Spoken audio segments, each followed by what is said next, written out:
কতটুকু অশ্রু গড়ালে হৃদয়ে জলে সিক্ত, কত প্রদীপ শিখা জ্বালালে জীবন আলোয় দীপ্ত, কত ব্যথা বুকে চাপালে তাকে বলি আমি ধৈর্য। নির্মমতা কত দূর হলে জাতি হবে নির্লজ্জ।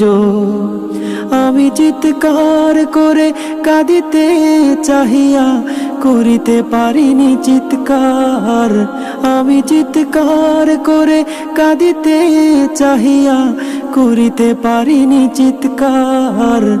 বুকের ব্যথা বুকে চাপাই নিজেকে দিয়েছি ধিক্কার।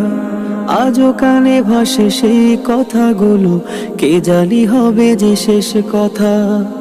নিয়তির ডাকে দিলে যে সাড়া, ফেলে গেলি শুধু নীরবতা।